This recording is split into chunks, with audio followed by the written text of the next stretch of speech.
जय श्री कृष्णा। नमस्कार दोस्तों, स्पिरिचुअलिटी बाय सुमन चैनल पर आप सभी का स्वागत है।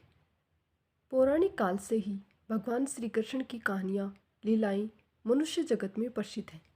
बड़े बूढ़ों से लेकर बच्चों तक सबको ही श्री कृष्ण की लीलाएं लुभाती रहती हैं। भगवान श्री कृष्ण की कई कहानियाँ हैं, हम सभी के लिए ज्ञान का भंडार व प्रेरणादायी रही हैं। भगवान श्री कृष्ण की मज़ेदार कहानियों से बच्चे बहुत खुश होते हैं व सकारात्मक चीज़ें सीखते हैं।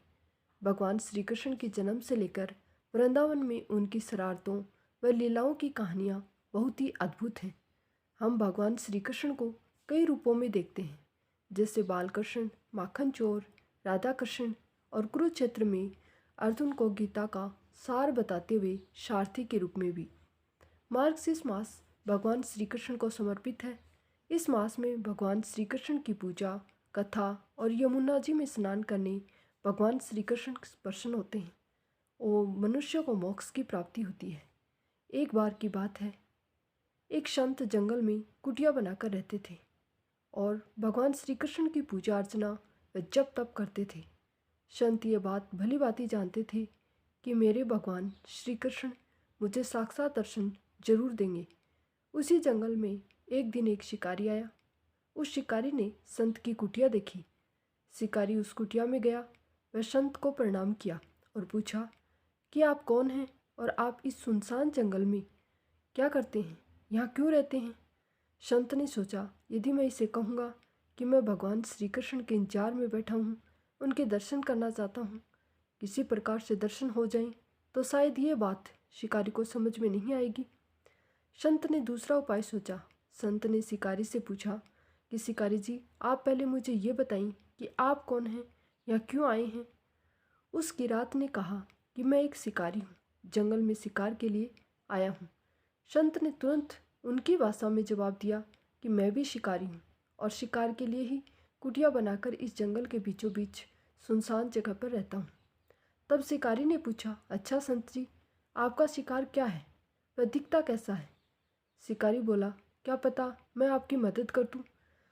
संत ने बताया और सोचा कि इस शिकारी को कैसे बताऊं। फिर भी संत कहते हैं कि मेरे शिकार का नाम बहुत सारे हैं, वे दिखने में बहुत सुंदर व सांवले सलोने हैं। उनके सिर पर मोर मुकुट है, हाथ में बंसी है। ऐसा कहकर संत उदास होकर रोने लगा। शिकारी बोला, बाबा रोते क्यों हो? मैं आपके शिकार को जब तक ना पकड़ लूँ तब तक पानी भी नहीं पीऊँगा और आपके पास नहीं आऊँगा। अब वह शिकार घने जंगल, सुनसान जंगल के अंदर चला गया। वहाँ पर उसने अपना जाल बिछाकर पेड़ पर बैठकर इंतजार करने लगा। भूखा प्यासा वह पेड़ पर लगातार बैठा रहा। एक दिन बीता, दूसरा दिन भी बीत गया। फिर तीसरे दिन भूख प्यास से कि रात को नींद आने लगी। माँ के बिहारी भगवान श्री कृष्ण को उन पर दया आ गई। भगवान श्री कृष्ण उनके भोले भाव पर रीझ गए। भगवान श्री कृष्ण मंदबुंद स्वर से बांसुरी बजाते आए। वह जाल में खुद ही फंस गए। जैसे ही शिकारी को फंसे हुए शिकार का अनुभव हुआ, वह तुरंत ही नींद से उठा और सांवरे सलों ने भगवान को देखा। जैसा कि संत ने बताया था, ये शिकार हुबहू वैसा ही था। वह अब जोर जोर से चिल्लाने व खुशी से नाचने लगा कि मिल गया, मिल गया, शिकार मिल गया। शिकारी ने उस शिकार को जाल समेत कंधे पर उठाया और शिकारी ये कहता हुआ उस जंगल से जा रहा था, आज 3 दिन के बाद मिले हो, खूब भूखा प्यासा रखा, अब मैं तुम्हें छोड़ने वाला नहीं हूँ। शिकारी धीरे धीरे कुटिया की ओर बढ़ रहा था। जैसे ही संत की कुटिया आई तो शिकारी ने आवाज़ लगाई, बाबा बाबा। संत ने तुरंत दरवाज़ा खोला और संत उस किरात के कंधे पर भगवान श्री कृष्ण को जाल में फंसा हुआ देख रहा था।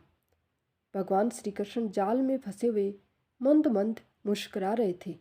किरात ने कहा, आपका ये शिकार मैं ले आया हूँ। बहुत मुश्किल से 3 दिनों के बाद भूख प्यास से मरने लगा, तब ये शिकार मेरे हाथ आया है। संत के आज होश उड़ गए। संत किरात के चरणों में गिर पड़े। संत आज फूट फूट कर रोने लगे। संत कहते हैं, मैंने आज तक आपको पाने के लिए अनेक प्रयास किए, जप तप ध्यान व्रत उपवास सब करके देखे प्रभु जी, लेकिन आप मुझे मिले भी तो इस किरात के कारण। भगवान बोले, इस भोले शिकारी का प्रेम तुमसे ज़्यादा है। इसका भाव तुम्हारे भाव से कहीं ज़्यादा है। इसका विश्वास तुम्हारे विश्वास से भी ज़्यादा अटूट और प्रबल है। इसलिए आज जब शिकारी ने अपने भोलेपन के कारण 3 दिन तक भूखे प्यासे निकाल दिए तो मैं आए बिना नहीं रह सका। मैं तो अपने भक्तों के अधीन हूँ और आपकी भक्ति भी कम नहीं है संत जी। आपके दर्शनों के फल से ही मैं इसे 3 ही दिन में प्राप्त हो गया। इस प्रकार भगवान श्री कृष्ण ने खूब दर्शन दिया और फिर वहाँ से सुख समृद्धि व भक्ति का आशीर्वाद देते हुए अंतर ध्यान हो गए। अगर आपको हमारी वीडियो पसंद आई हो तो इसे शेयर एंड सब्सक्राइब करें। धन्यवाद।